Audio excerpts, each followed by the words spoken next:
alive. Alive I am. Living. Welcome to this life.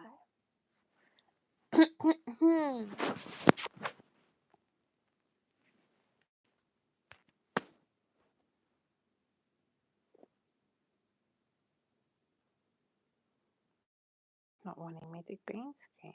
That's how bizarre.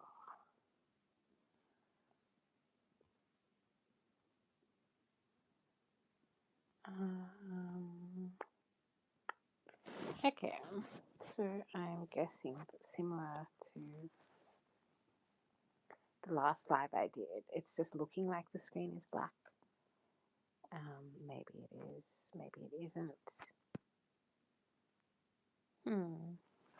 How silly. Welcome on in. Take a seat by the campfire.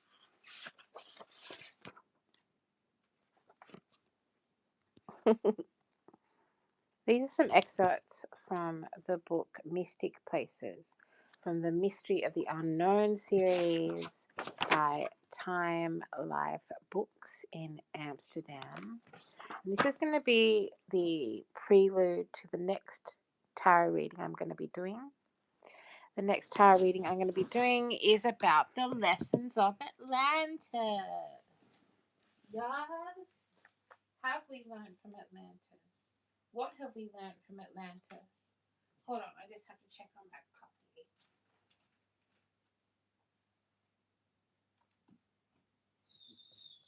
Honey, what are you doing? Come here, please.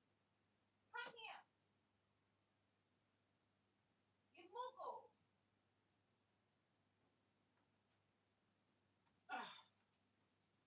Honestly, every creature wants my attention. Doesn't want to honor it. Well, not every creature. A lot of creatures. I did try and put on an image on the screen, but for some reason it's not, like, literally not allowing me. I know, that's really weird. That seems. Anyways. Oh, that reminds me of someone. I can't think who. Yes, this is going to be a prelude to the next tarot reading I'm doing.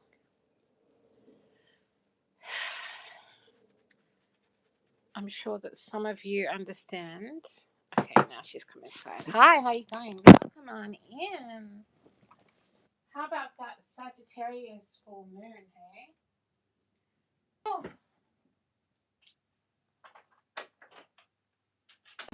Big fire sign energy in the sky, in the ocean, in the collective. As we are very much affected by the tides of the ocean and the moon. Paradise Lost. I'm not going to go into it now, but those of you that know of Atlantis, know of the mystery, the stories, some of you may even have past life memories connected to Atlantis.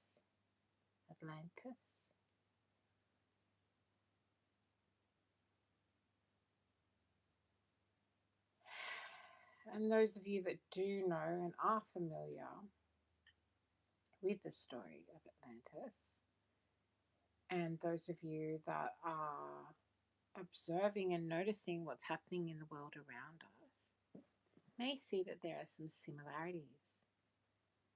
You may pick up that there are some repeating patterns to human advancement when it comes to technology, when it comes to wealth. We can talk about that like abundance as well. And what society forms around that abundance, around that wealth, around that technology. And have we actually learnt the lessons connected to Atlantis? That's what I'll be looking into in the next reading. So you don't have to, but it would be nice. It would pair up very well to listen to this reading. Some of you may even have this book. You can read along. That'd be cute. Maybe I'll make read along books one day. Who knows where my path will take me, right?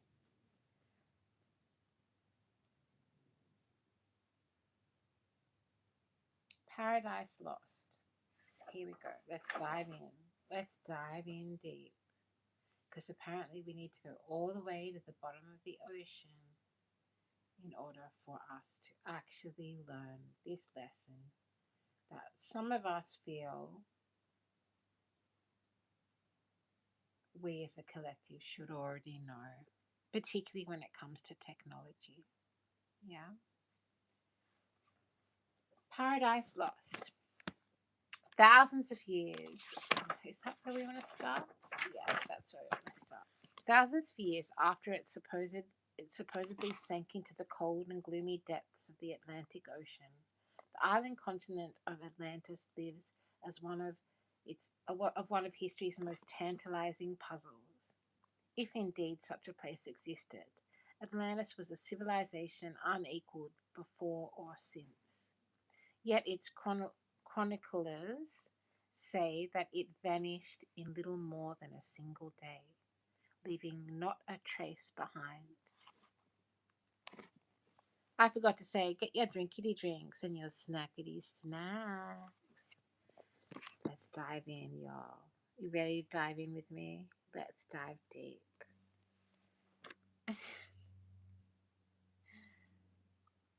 Okay, back into the excerpt. The oldest and fullest surviving account of the great island's rise and fall was provided by the Greek philosopher Plato in the 4th century BC, before Christ. According to Plato's description, illustrated at left and on pages 15 to 17, Atlantis was a land where skilled agriculturalists created sweet-scented orchids and where animals, including a very large stock of elephants, flourished. Well, you can see how they're connected. Anyways, within its chief city were innumerable mansions outdone in grandeur only by the royal palace and by the nearby temple raised to honor Poseidon. But neither gold nor glory could save Atlanteans from themselves. Their growing materialism mightily offended the gods, wrote Plato, and the whole civilization was condemned to a swift and spectacular end. Atlantis has often been linked with other places of mystery, among them the pyramids of Egypt and the stone slabs of Stonehenge.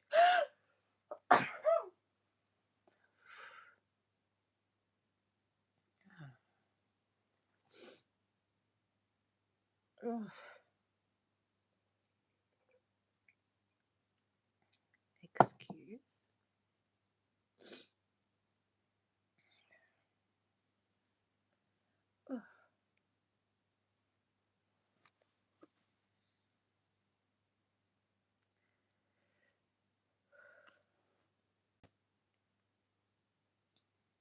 Stonehenge. Stonehenge has been coming through quite a bit in the channeling recently. Unlike those brooding monuments, however, the land that Plato portrayed is no more tangible than memory or dreams. But many people believe that the drowned country's wealth of silver, copper, and gold still glimmers for the finding on the ocean floor. Perhaps one day, they say, some bold salvager may even bring to light Atlanteans' fabled golden tablets, graven with the laws of earthly paradise.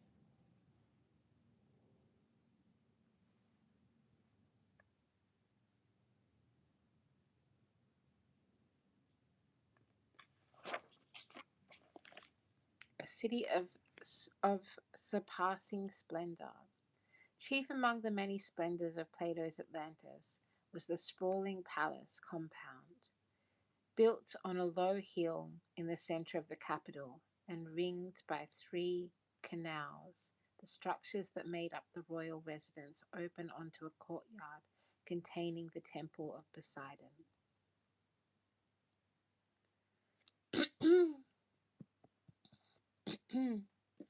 The complex was erected by Atlas, eldest son of Poseidon, and the first high king of Atlantis. But the sovereigns who succeeded Atlas on the throne were hardly content to leave this locus of their power, locus of their power as they found it. As each king received it from his predecessor, Plato wrote, he added to its adornment and did all he could to surpass the king before him, until finally they made of it an abode amazing to behold for the magnitude and beauty of its workmanship. Visitors to the palace compound entered along a broad concourse that crossed the three canals, passing through portals that breached the wall of brass, a wall of tin,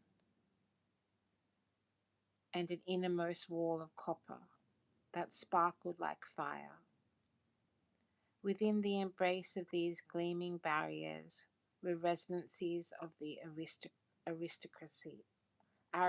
aristocracy, mansions of white and black and red stone quarried from the native rock. Wherever stood grandeur almost beyond the power of words to describe.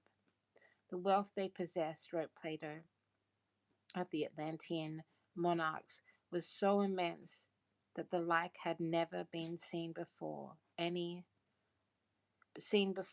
any royal house, nor will ever easily be seen again.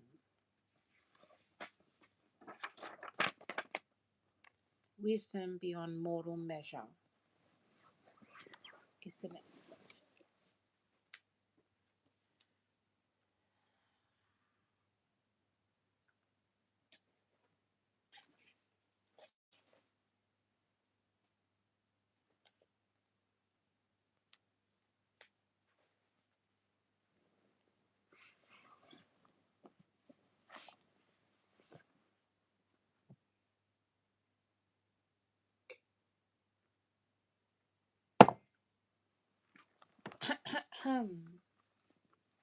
Wisdom beyond mortal measure. The spiritual center of Atlantis was the Temple of Poseidon, a magnificent building at the heart of the palace compound. Here, the continent's rulers met to hand down their laws. The temple was a dazzling testimony to the metalworking skills of the Atlanteans. Encircled with a wall of gold, the exterior of the building was, according to Plato, coated with silver, save only the pinnacles, and these they coated with gold. As to the interior, they made the ceiling all of ivory, variegated with gold and silver, and aurichalcum,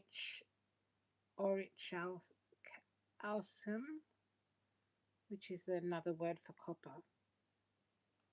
And all the rest of the walls and pillars and the floors they covered with copper. An immense golden figure of Poseidon, driving 6-winged steeds, dominated the temple's center court. Statues of sea nymphs gleamed from every shadowed crevice. The High King of Atlantis and his 9 brothers, princes of the 9 other provinces, gathered every 5 or 6 years in this awe-inspiring forum.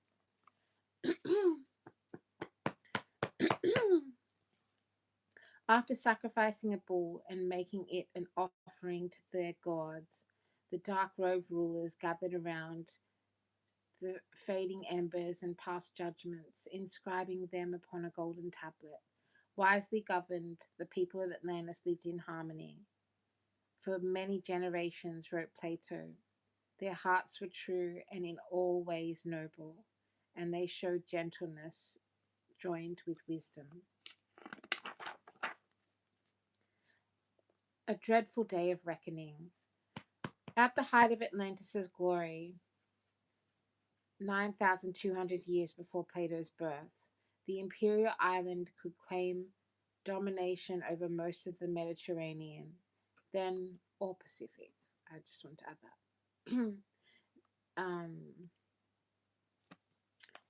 Then, above all, declared Plato, they appeared to be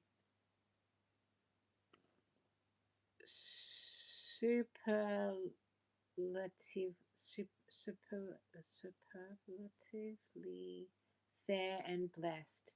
Yet he continued, the Atlanteans were filled with lawless ambition and power.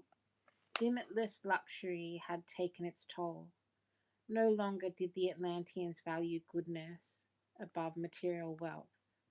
The portion of divinity within them was now becoming faint and weak, through being ofttimes blended with a large measure of mortality. Plato said, the Atlanteans, unable to bear the burden of their possessions, had lost their virtue, and now they were massing armies to conquer Athens and parts east. Let me repeat that. Plato said the Atlanteans, unable to bear the burden of their possessions, had lost their virtue, and now they were massing armies to conquer Athens and parts of the east. But Zeus, leader of the gods, delivered a blow of his own, a punishment that was unimaginably total. There occurred portentous earthquakes and floods, Plato wrote, and one grievous day and night befell them, when the island of Atlantis was swallowed up by the sea and vanished. Plato doubted that any sign of the lost land would ever be found. The ocean at that spot, he wrote, has now become impassable and unsearchable. Atlantis, the Eternal Quest. On April the 12th, 1936, a 62-year-old man sank into a trance-like state and spoke of the last days of a long-lost world. If his thoughts were disjointed, his meaning was as clear as it was startling. In Atlantis, he said, when there was the breaking up of the land, came to what was called the Mayan land, or what is now Yucatan. Entity was the first to cross the water in the plane or air machine of that period. The speaker was Edgar Casey. Edgar Casey, known as the sleeping prophet because he invariably experienced his visions in a seeming stupor. For 2 decades, this enigmatic, unlettered American seer would astound listeners with confidently detailed pronouncements about the fabled island continent of Atlantis. Hailed as a greatly gifted clairvoyant and healer, Casey told of an ancient place that before it was swallowed by the ocean had produced technological marvels not to be seen again until the 20th century. He spoke of living men and women who, in earlier incarnations, had been citizens of this vanished continental nation. He recounted how survivors of the final cataclysm had fanned out by various means, some on board an Atlantean aircraft, to bear remnants of their knowledge and achievements to nearly all corners of the globe. To be sure, Casey painted an incredible picture, as one of his sons would later say of the Atlantean tales. They are the most fantastic, the most bizarre, the most impossible information in the Edgar Casey files. Another son, namesake Edgar Evans Casey, put it a different way, a more hopeful way. Unless proof of the existence of Atlantis is one day discovered, he conceded, Edgar Casey is in a very unenviable position. On the other hand, if he proves accurate on this score, he may become as famous an archaeologist or historian as he was a medical clairvoyant. However improbable they may appear, Casey's Chronicles of Atlantis cannot fail to fascinate, for the lost continent remains tightly woven into the fabric of the human heritage, a land that has tantalized philosophers and poets, historians and schemers, scientists and explorers for more than 2 millennia, ever since the Greek philosopher Plato described in his writings 355 years before the birth of Christ. The story of Atlantis has spoken to generation after generation about the power and wisdom of the ancients. It is a recollection of Eden, a paradise resting now in the dragon green depths of the sea. Human ambitions may vault beyond the earth to the moon and the planets, and even to the most distant stars, but memories of that wondrous continent still persist, and not alone in the strange revelations of Edgar Casey. The world is filled with mysterious sights, regions, and structures that excite the imagination and lead to speculation about their origins and purposes. Some, such as Atlantis and the secret innards of the earth, are unseen, perhaps existing only in the minds of believers. Others are highly visible, but inscrutable nonetheless. There is the Great Pyramids,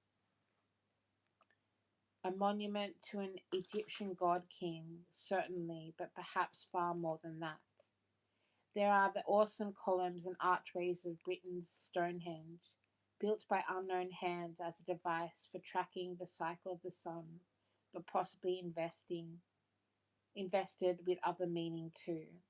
On the coastal desert of Peru, lengthy lines and vast figures of animals and human-like creatures have been etched into the arid ground, drawings that can be seen in their entirety from high above. What do they signify? How, for that matter, did their makers even perceive them whole? Such markings, monuments, and locales often have been explained in ways that range from the wholly imaginative to the mundane, from the poetic to the scientific. They continue to be grists for the doubter and the true believer, the charlatan and the honestly curious. And of all the mystic places, the most enigmatic and the source of many of the rest in the view of some people is the lost island continent of Atlantis. The subject of more than 2,000 books and countless articles and poems, Atlantis has been traced to a long list of sites and regions in the world, among them most of the oceans and continents, to mountain ranges such as the Atlas Mountains of North Africa, the deserts such as the Sahara, to islands such as Malta and the Mediterranean, and Bimini in the Caribbean, to cities such as Carthage on the Gulf of Tunis and in southwest Spain. The supposed civilization of Atlantis, long vanished from the earth, has been hailed for spawning a number of other known civilizations, including those of Hellenic Greece, the Mayans, and the Incas of the world, and even ancient Egypt. It has also been linked to the high cultures of two other allegedly lost continents, that of Mu and Lemuria.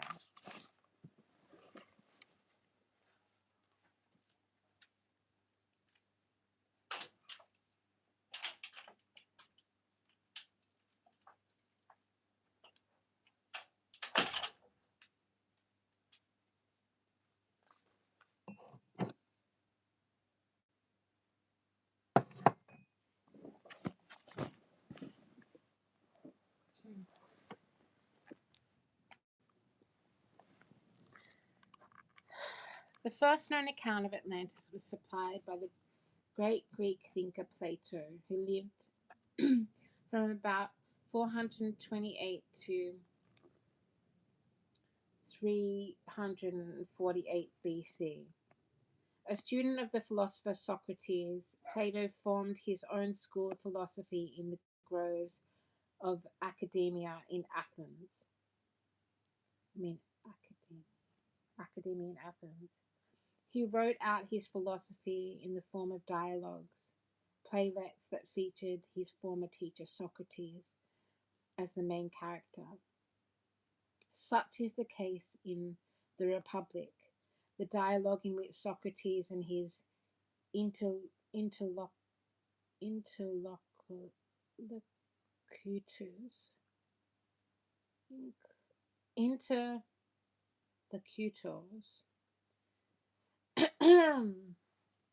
work out their ideal philosophy of government and benign despotism of philosopher kings.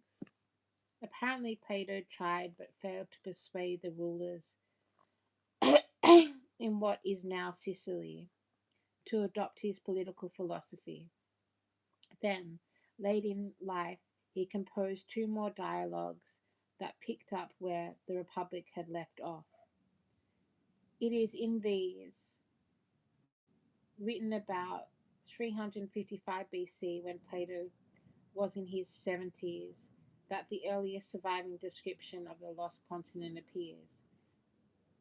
Plato's Timaeus, one of the original characters in the Republic, was an astronomer. Most of the dialogue named for him deals with what was then known about the natural world and its origins.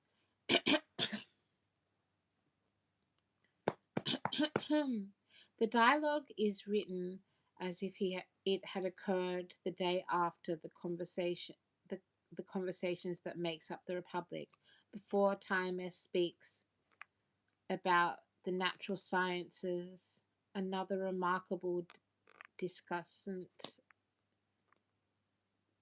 says that he knows of the place where the philosophy of governance had been just as proposed in the Republic. The story of that privileged locale, rejecting all projections,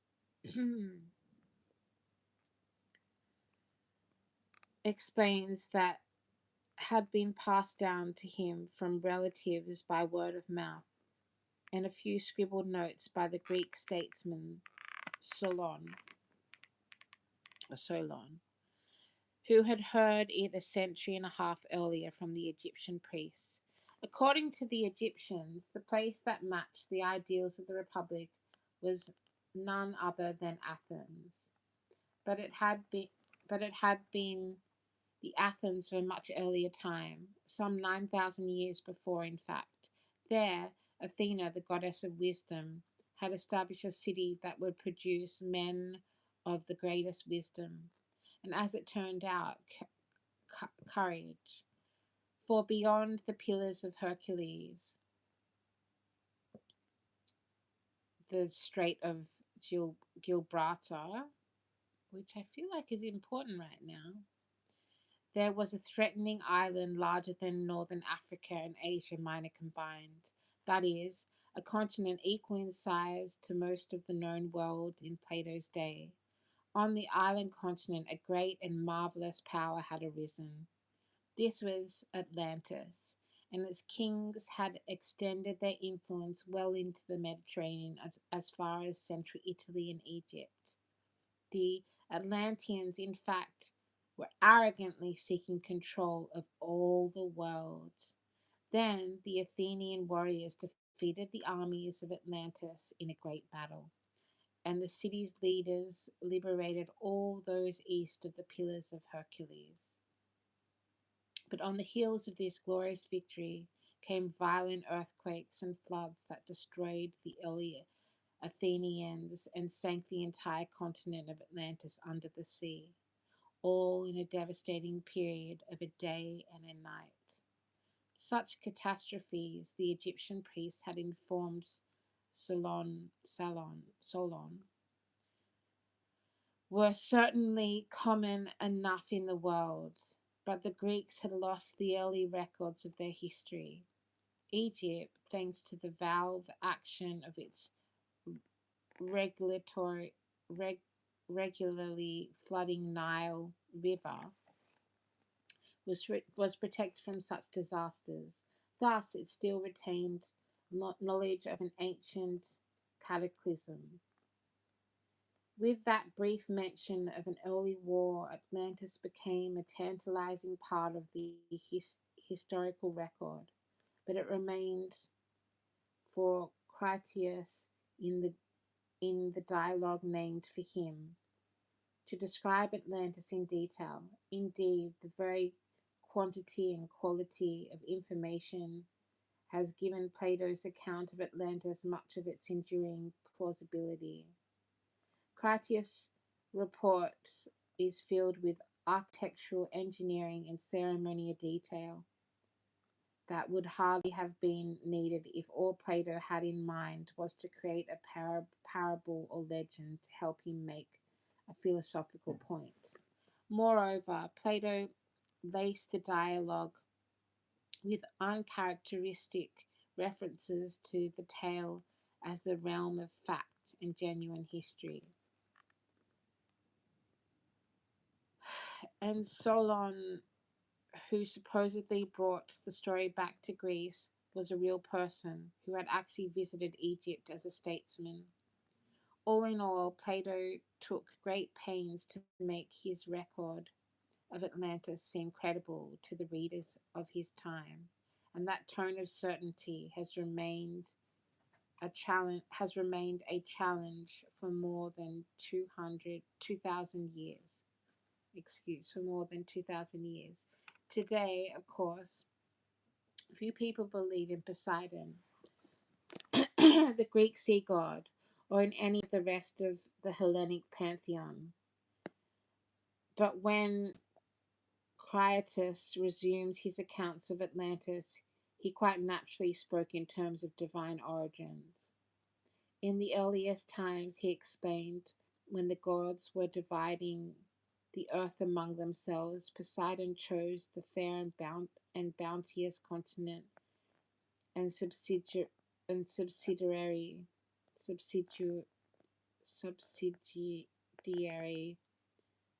subsidiary islands that would come to be known as Atlantis.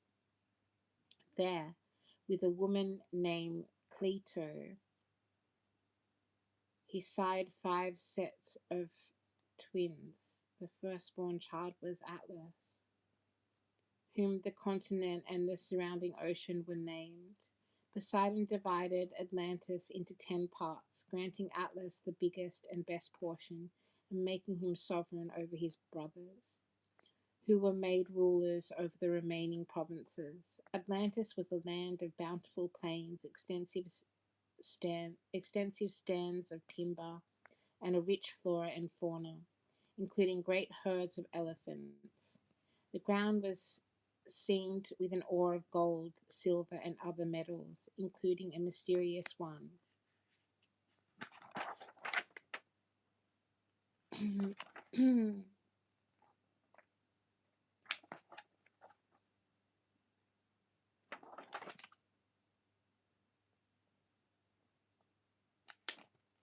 So strange. Is that a page missing?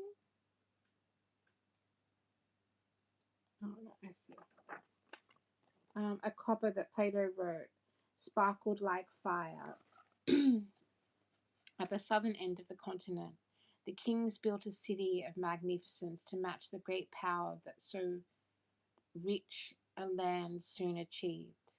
This city, also called Atlantis, consisted of concentric rings of land and waterways. In the center, on a high hill where Poseidon and Cleito had conceived Atlas and his twin brother, the Atlanteans raised a great temple to Poseidon, with a statue of the god riding a golden chariot through the sea in the company of dolphins. In the city, there were springs, both hot and cold, some for the use of kings, others for citizens, still others for the beasts of burden. The outer rings held a race course and houses for the citizens. The inner harbours were filled with the vessels of war. For generations, the 10 kings ruled their respective domains, abiding always by the firm laws set down long before by Poseidon. At alternate intervals of 5 and 6 years, the monarchs would meet together and perform a long and complex ceremony in which a wild bull captured with a noose was sacrificed and its blood allowed to course down over sacred bronze columns in the temple. Afterward, the kings donned sacred dark robes and discussed among themselves any transgressions between kingdoms that might have occurred in the interval since the last assembly. They inscribed the results on these deliberations on tablets of gold. It was not long before Atlantis, gifted with wealth, strength, and internal harmony, began to extend its power outwards, but at the same time the divine and virtuous character of its populace had begun to weaken with the passage of years. Human nature, Critias reports, got the upper hand. The Atlanteans began to exhibit less seemly qualities. Uncurbed ambition, greed, and ugliness grew among the citizens and rulers as well. Perceiving that an honorable race was in a woeful plight, Critias said Zeus summoned the gods to determine what punishment to inflict on Atlantis. And when he had called them together, he spoke as follows. And this is where Critias breaks off. For unknown reason, Plato ended his chronicle of Atlantis before he had given the details, and he touched upon the earlier dialogue of Timaeus, of the war of the Athenians and the terrible earthquake and floods that sank the once blessed continent into the depths of the sea.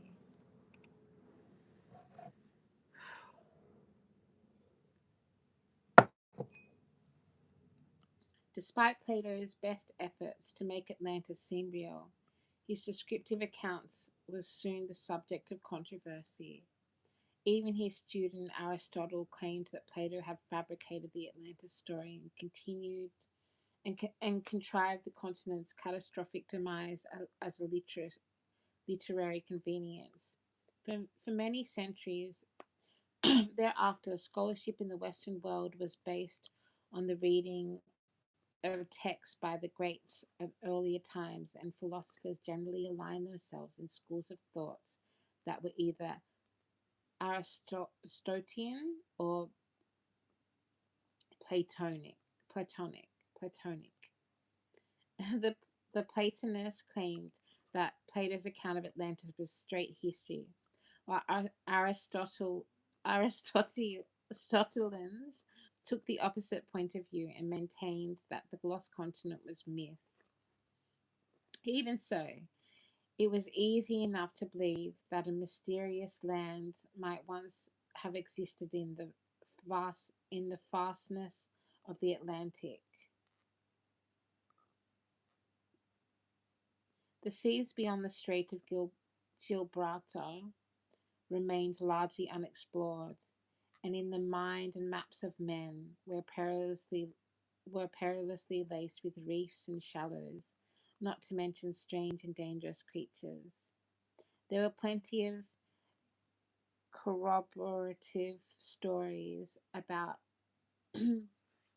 other Atlantic landforms. Ogygia, Ogygia,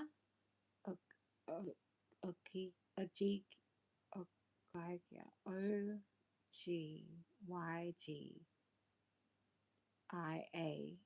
in the epics of the Greek poet Homer, for instance, that lent credence to the Platonic account of the lost continent. And here and there in old text was circumstantial evidence for those predisposed to believe it.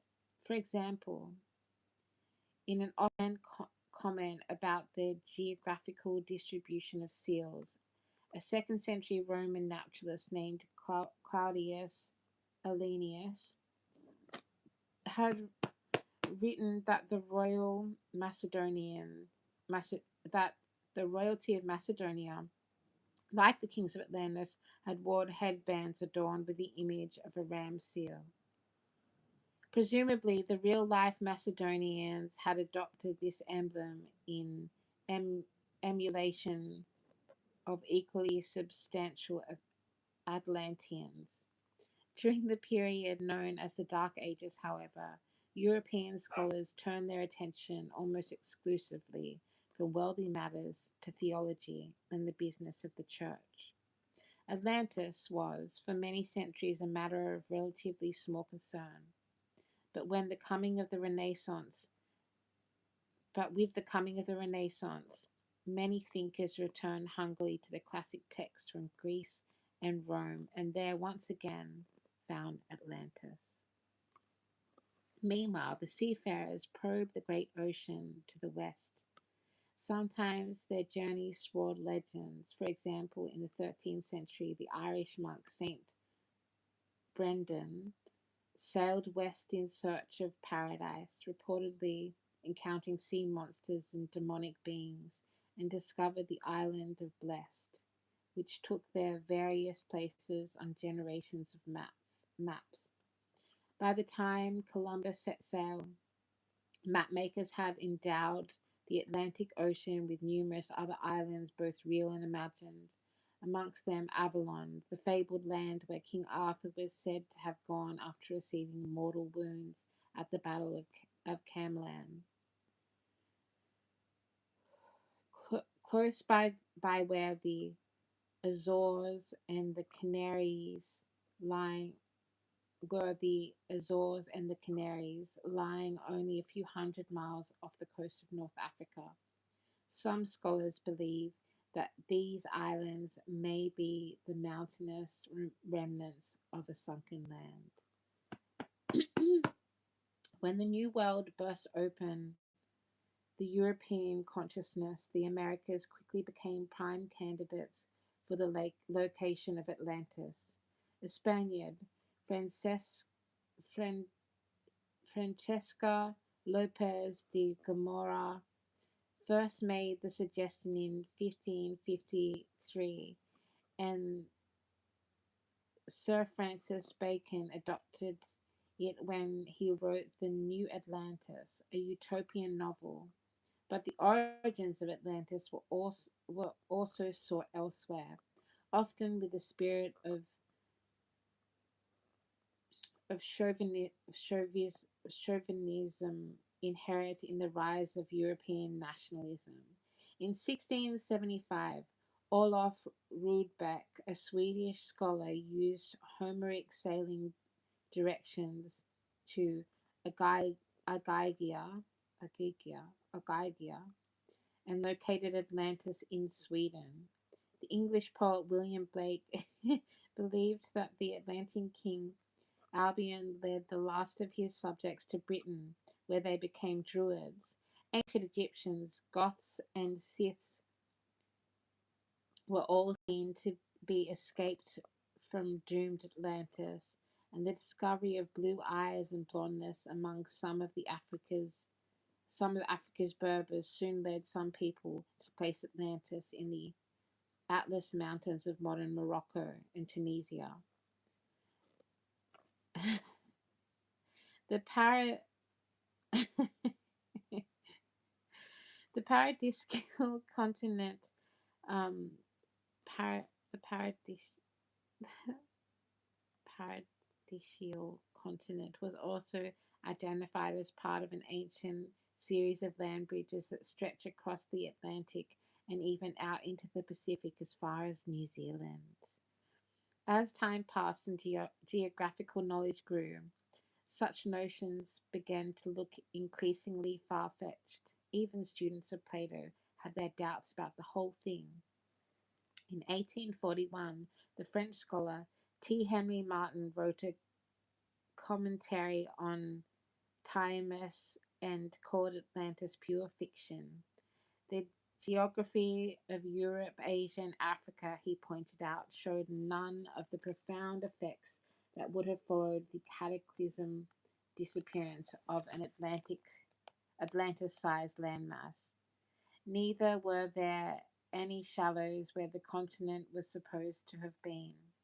Martin concluded that the search for Atlantis was a futile cause. The vanished continent, he said, was truly a utopia, which means literally no place. With Martin's authoritative broadside, Atlantis might well have been banished roundly to the realm of myth, never again to be put forward as a real place. But within a few decades, the lost continent found a new and eloquent champion, and a highly unlikely one at that. Ignatius Loyola Donnelly was a man of many dreams and ambitions. Born in Philadelphia in 1831, he was the son of an impoverished Irish immigrant who had abandoned his academic studies for the Roman Catholic priesthood, became a shopkeeper, and then gone on to study medicine. Donnelly's mother worked as a pawnbroker to help put her husband through medical school. Unfortunately for the growing Donnelly family, the freshly minted physician contracted typhus from a patient and died just 2 years after starting his medical practice. Donnelly's strong-willed mother, 6 months pregnant at the time, never remarried but devoted herself to raising her children. She was a strict disciplinarian who encouraged her offspring to excel. Her daughters would later joke that their mother had shattered many a pair of eyeglasses with her piercing looks. Following his graduation from the prestigious and demanding Central High School, where he lived up to his mother's expectations by reading widely and developing a striking talent for writing poetry and prose, the short red-haired Ignatius Donnelly, hired on as a clerk for an up-and-coming Philadelphia lawyer. After 3 years, qualified to be a lawyer himself, Donnelly set up his own practice. Drawn into democratic politics, he soon made his mark as an orator and drew praise from the powerful Senator John C. Breckinridge. Despite his budding career as a Philadelphia politician, Donnelly continued to nurse a long-standing dream of opportunity in the West. In 1856, after checking out the prospects in several western states and territories, he left the city of his birth and moved with his new wife to Minnesota. There, he took up a fellow Philadelphian named John Nininja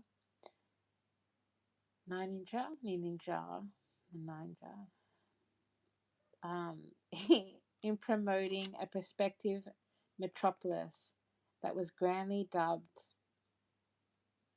Nininja City. Nininja City. He also dabbled in local Republican politics. As the city's scheme was ultimately a failure, but Donnelly's political career blossomed. A spellbinding speaker, He stumped the state in 1859 and was elected lieutenant governor. 3 years later, he won a seat in the United States Congress. After a second term, he ran afoul of post Civil War political turmoil and lost his bid for re election. For the next decade and more, Donnelly remained active in Minnesota politics. In 1878, he made another bid for Congress, this time as a Democrat. Defeated in a hand-fought campaign, he contested the outcome and spent most of the following 2 years gathering evidence and presenting his case in Washington. But as 1880 drew to a close, he realized that he was fighting a losing battle.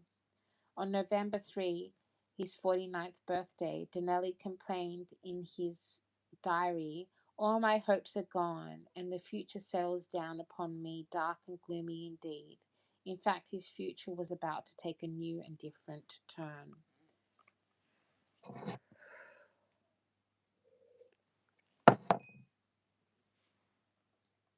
Donnelly had been a ferocious reader ever since his days at Central High School.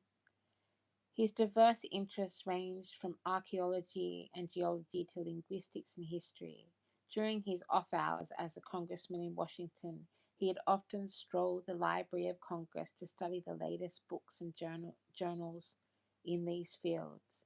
Then, sometime in 1870, possibly after reading Jules Verne's widely popular novel, 20,000 Leagues Under the Sea, in which submarine explorer come upon the remains of drowned Atlantis, Donnelly developed an abiding fascination for the lost continent.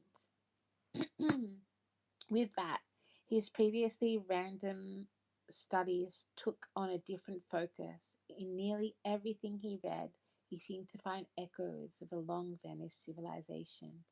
Now, back home in Minnesota, his political ambitions in tatters, Donnelly turned for solace in his dreams of Atlantis. By mid-January of 1881, he could note more cheerfully in his diary that he was beavering away on a book of his own, a book that he called simply Atlantis. When he was not at work in the comfortable book-filled study of his city house, Donnelly could often be found at D.D. Morell's well-stocked bookstore in nearby St. Paul. There he picked up the latest scientific journals and brought volume after volume on history, geography, mythology, and world literature, reading and writing at a furious pace, laboring long into the night by the glow of the kerosene lamps. Donnelly became more convinced than ever that Plato's Atlantis had existed, and just where Plato had said it was. He further concluded that Atlanteans were the first men to achieve civilization, and that the deities of various ancient mythologies were in fact the actual royalty of Atlantis.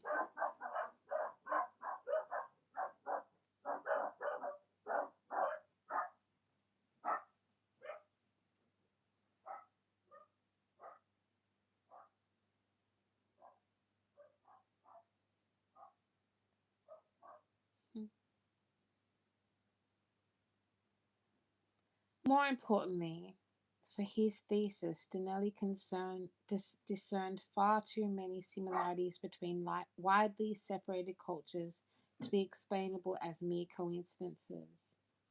As his research led him to deluge legends from Asian civilizations, American Indian cultures, and the ancient civilizations of the Middle East, Donnelly totally rejected the possibility that such kindred stories could have arisen by chance.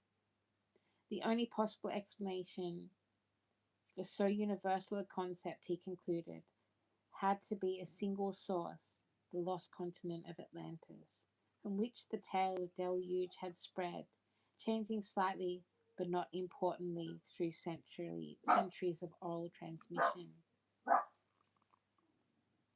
This sort of pattern loomed where Donnelly looked.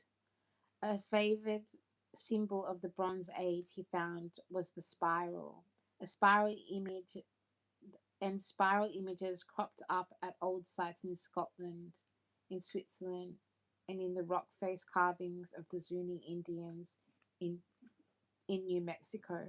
On a far larger scale, Donnelly contemplated the similarities between the pyramids of Egypt and those in Mexico. Even the mysterious mounds scattered throughout the Mississippi Valley were, were, were pyramids. In ancient Nineveh, each of the heavenly bodies were represented by a color. The moon by silver, for example. Donnelly ferreted out a custom in England still observed during his time of greeting the new moon by turning one silver. And when he made an examination of illustrations of Mycenaean arches, he noted that they looked for all the world like those in the Central American sites. Even in linguistics, the murkiest area of all, Donnelly perceived analogues that suggested a common origin of the world's language, and he piled up example after example. The Chinese word for brick was ku. The Chaldean word for brick was ki. For cloth, both used the word sik, finding evidence that variants of a single mother tongue ran from Iceland to Ceylon. He went on to write that a wider generalization was reasonable. There is abundant proof with which pages might be filled, that there was a still older mother tongue, the language of Noah, the language of Atlantis, the language of the great aggressive empire of Plato. Writing at a feverish pace, Donnelly completed his book in March of 1881. He titled the finished product Atlantis. The antediluvian world. Soon afterward, armed with letters of introduction from his St. Paul bookseller, he traveled to New York to make the rounds of the major publishers. His number one choice was Harper and Brothers, and he was overjoyed when editors at that distinguished firm agreed at first reading to publish the book, and more importantly, to promote it.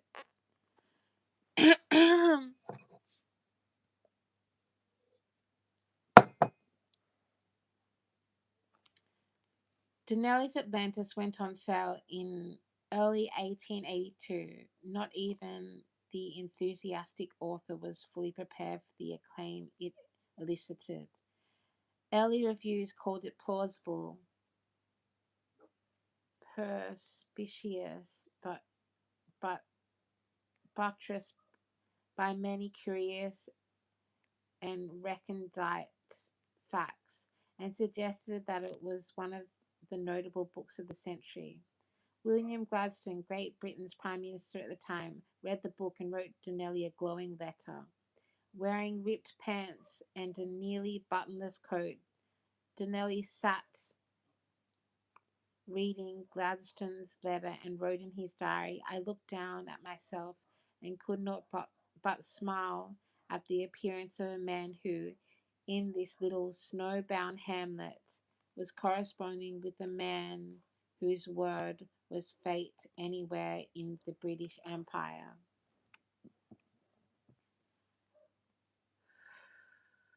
Donnelly's vision of the lost continent found an immense audience.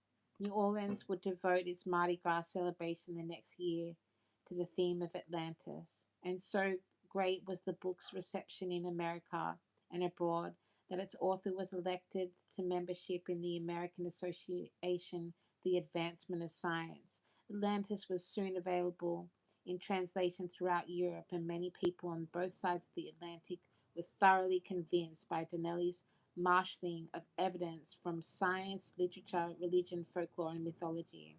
But his account was, in a sense, a legal brief, with all the virtues and vices of lawyerly loyally pleading. Caught up with his argument, Dinelli seized upon any scrap of evidence, however circumstantial, that would bolster his case. He did not always seek confirmation of the curious facts he unearthed, and he ignored contradictory information. In addition, he garbled such things as Bronze Age chronology to suit his purpose. As a result, scientists accustomed to more rigorous research and presentation were not especially taken with his conclusions. Charles Darwin, let's not quote him. Indeed, Dinelli himself knew that his argument was incomplete. What he needed to clinch the case for the Atlantis was tangible evidence. As Dinelli said at the end of his book, a single engraved tablet dredged up from Plato's island would be worth more to science, would more strike the imagination of mankind than all the gold of Peru, all the monuments of Egypt, and all the terracotta fragments gathered from the great libraries of Chaldea.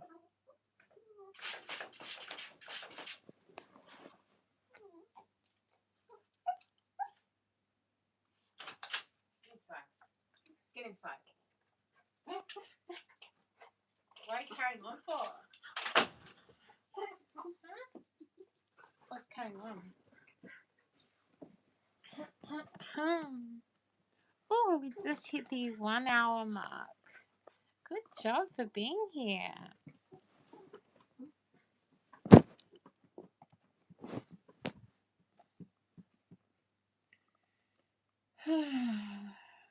Whatever the scholarly shortcomings of Dinelli's carefully crafted Atlantis, it sold hugely for years. By 1890, the United States market had gobbled up 23 editions, and 26 had appeared in England, a major reason for such widespread interest in an ancient lost civilization. That was a great wave of spiritualism was underway in both Europe and America. Mediums regularly conducted well-attended seances at which they appeared to summon the spirits of the dead and perform a variety of other supernatural acts. It was easy enough to believe that there were unseen powers at work in the world, that events were frequently the result of causes science could not plumb. The occult was very much a part of the 19th century culture, taking comfort perhaps from the scholarly trappings of Donnelly's book. Occultists churned out a profusion of elaborations on the Atlantis theme. Indeed, there had already been a fair amount of such speculation when Donnelly sat down in his library to write Atlantis, and some of it had involved lost continents undreamed of by Plato. In 1864, for example, a French scholar and cleric named Charles Etienne Bazir de Bourbourg was studying at a library in Madrid when he came across a treatise that contained a key to the complex alphabet used by the vanished Mayan civilization of Central America.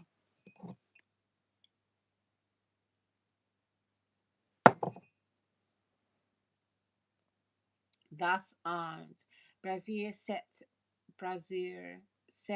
out to translate one of the few Mayan manuscripts that had survived destruction by 16th century Spanish conquistadors. As he pored over the elaborately embellished Mayan text, painstakingly deciphering its intricate symbols, he discovered the story of an ancient land that had sunk into the ocean after a catastrophic volcanic eruption. Finding a pair of mysterious figures that evidently corresponded to the letters of M and U in the modern alphabet, he determined that the continent had been named Mu, M-U. Other scholars were skeptical. Their attempts with the key produced nonsense translations, but French archaeologist Augustus Le Plongeon, Plongeon, Plongeon who had been the first to excavate Mayan ruins, used the alphabet key and other symbols from Mayan walls to come up with an elaborate account of the continent of Mu. According to him, according to his chronicles, a rivalry between two brothers for the hand of Mu's queen named Mu led to the death of one brother and a takeover of the country by the other. Just as the continent began to sink following these dramatic events, Queen Mu fled to Egypt. There, as the goddess Isis, she built the Sphinx and founded Egyptian civilization. Other survivors of the catastrophe of Mu escaped to Yucatan, where they wrote down their history and erected great temples. Mu, which Brazil and Le Pongion, located in the Gulf of Mexico and Western Caribbean, bore a striking resemblance to Atlantis. Like Plato's lost continent, Mu comprised 10 separate kingdoms, and it had perished according to the Mayan records. Some 8,000 years earlier, at about the same time that, according to Plato, Atlantis was destroyed. Reports of yet another erstwhile landmass had been inspired by Charles Darwin's theory of evolution, which sought to explain, among other things, why species of plants and animals are located where they are. Nothing that lemurs, small evolutionary predecessors of the monkey, were abundant on the island of Madagascar off the east coast of southern Africa, and also in small numbers in India and southern Africa itself. Scientists suggested that there had once been a continent-sized land bridge joining these areas. An English geologist, Philip Sclater, called this lost land Lemuria. That notion was supported by many prominent scientists of the time, and among them Alfred Russel Wallace, who had developed on his own theory of evolution similar to Darwin's. A German naturalist, Ernst Heinrich Haeckel, went even further, maintaining that the sunken Lemuria was the evolutionary cradle not only of the lemurs but of humankind. This would explain, he said, what was then known about the early geographical distribution of Homo sapiens, and would also account for the lack of fossil remains of the evolutionary steps between apes and humans. Although first proposed as a result of scholarly scientific speculation, the new continent of Mu and Lemuria quickly caught the fancy of occultists who proceeded to make far more extravagant claims for the allegedly lost continents. In 1870, for example, a British-American researcher named James Churchward began what would become a lifelong investigation of Mu, which he maintained was located in the mid-Pacific. Churchward, citing a chronicle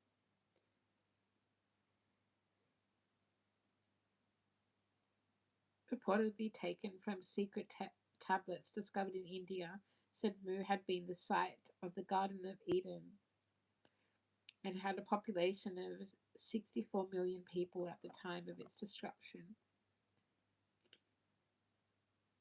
But Lemuria attracted the most attention thanks to the prestigious writings and irrepressible, flamboyant woman who was born in Russia in 1831. Coincidentally enough, in the same year as Ignatius Donnelly, Helena Petrovna Hahn was a beautiful child with dark hair and exceptionally bright blue eyes. Early in life, she showed a marked interest in fantasy and make believe. Among other things, she showed playmates that she was accompanied on her wanderings through the labyrinth cellars of her family home by invisible companions that she called her hunchbacks. She frequently walked and talked in her sleep, and she was such a skillful storyteller that she said to cause hallucinations in other children who listened as she spun her vivid tales. She was also headstrong. Just weeks before her 17th birthday, she married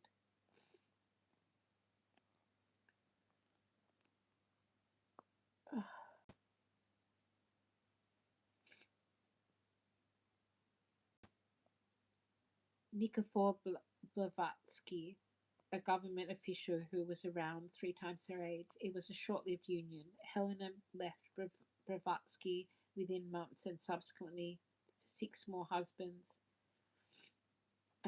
But she would style herself forever after as Madame Blavatsky.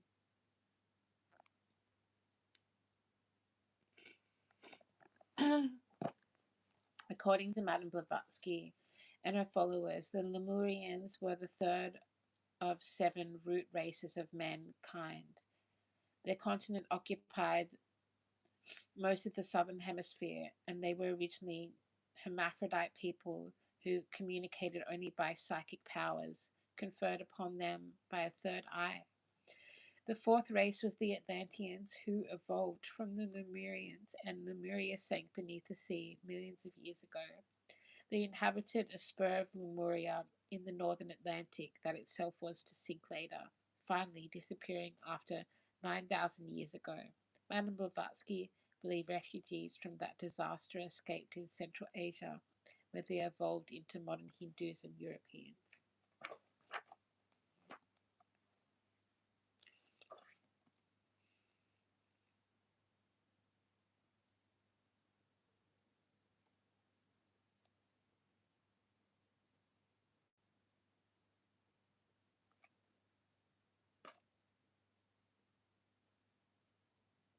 Casey's Atlantis was right where Plato had said it was, in the Atlantic Ocean. The position the continent of Atlantis occupied, he said in a reading given in 1932, is between the Gulf of Mexico on the one hand and the Mediterranean upon the other. It was of continental size, and people lived on it for thousands of years, during which it went through 3 great catastrophic periods of breakup, the last being about 10,000 years ago, when it disappeared. Before the end, however,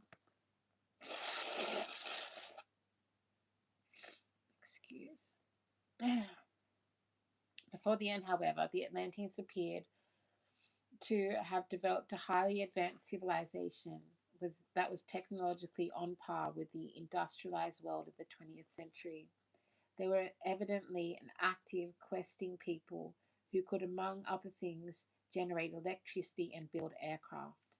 As Casey intoned during a live reading given in April 1938, on the 19th of April in 1938, entity was what would be in the present the electrical engineer applied those forces or influences for airplanes, ships, and what would today call radio for construction or destructive purposes. Casey also spoke critically of an Atlantean substance called firestone,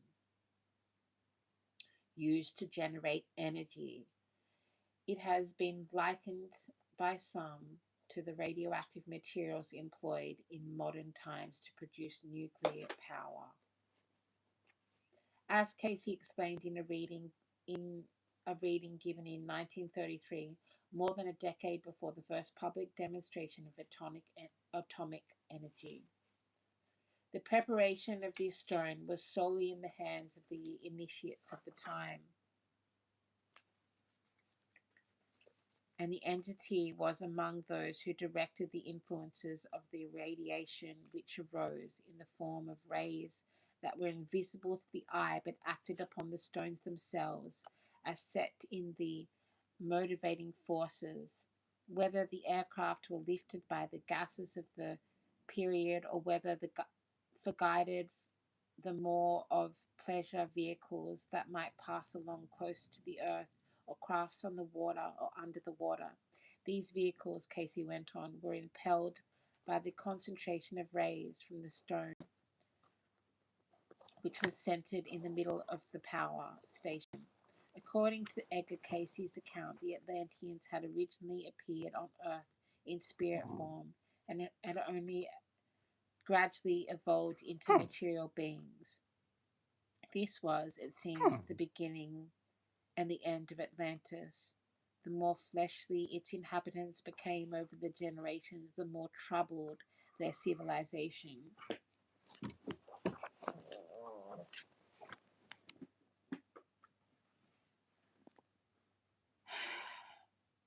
Said the sleeping Casey in 1937.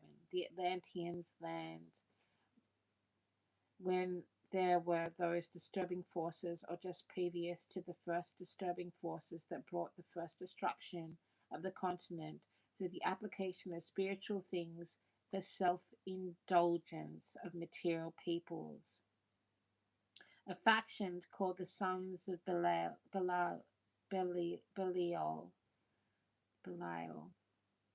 finally gained control of Atlantis. Belial?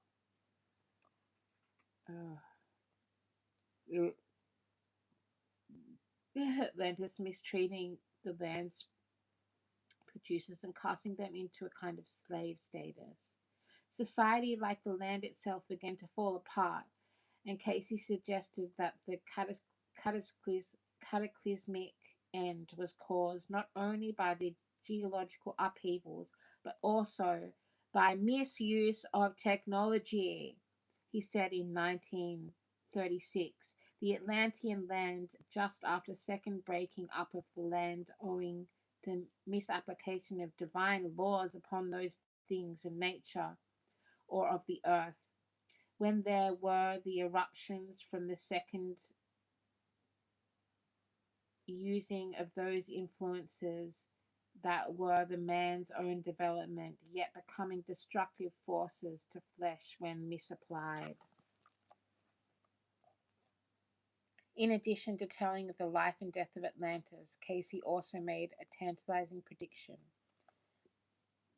In the late 1960s, he said, the western region of the long-submerged continent would begin to reappear near the Caribbean islands. And then, in 1968, divers happened to find in the waters just off Bimini,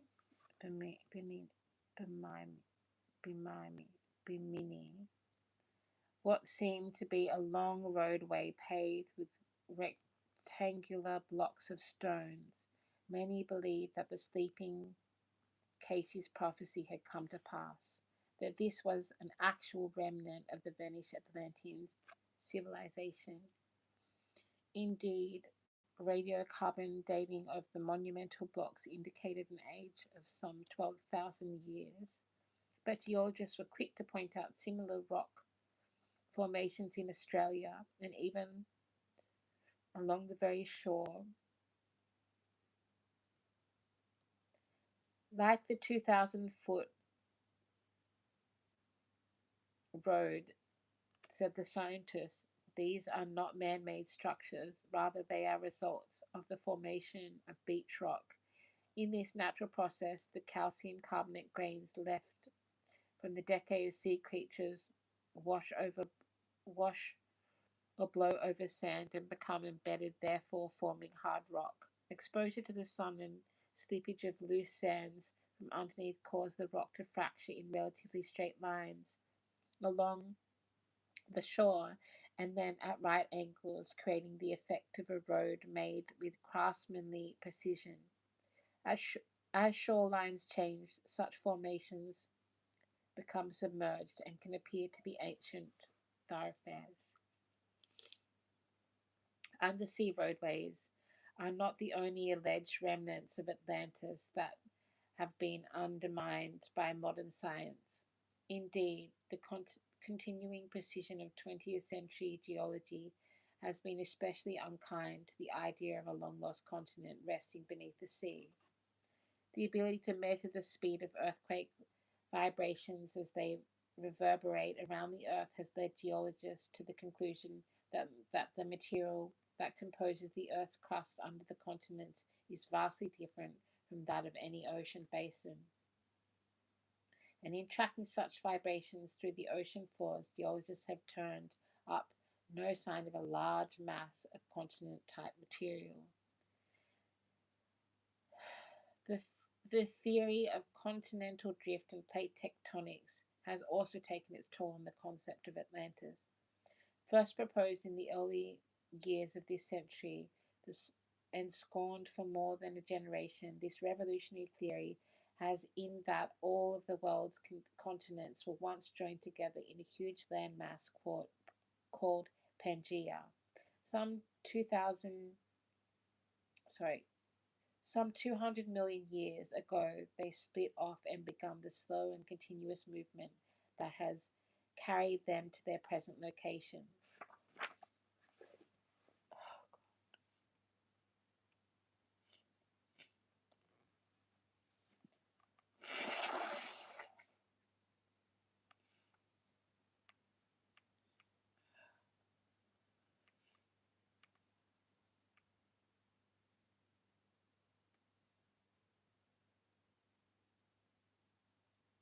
While some believers might imagine that the Americas could have been the Atlantic continent of Plato's dialogues because they were once connected to Europe and Africa, they seem highly unlikely.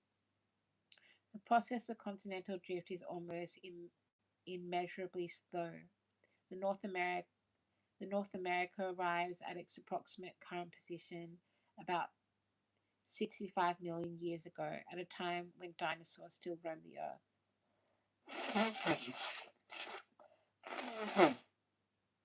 Please excuse. For all the naysayers of science, there are those who still hope that the remains of Atlantis have been overlooked by all of the sophisticated surveys of the ocean bottoms.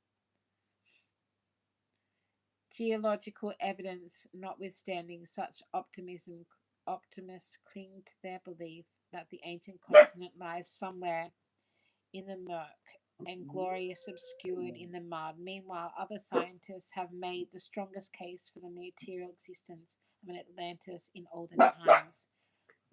They say that Plato may well have had it close to right.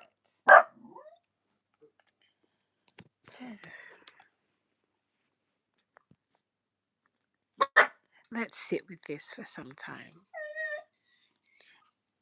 Watch this space for a continuation of exploring into the question, have we learnt the lessons of Atlantis?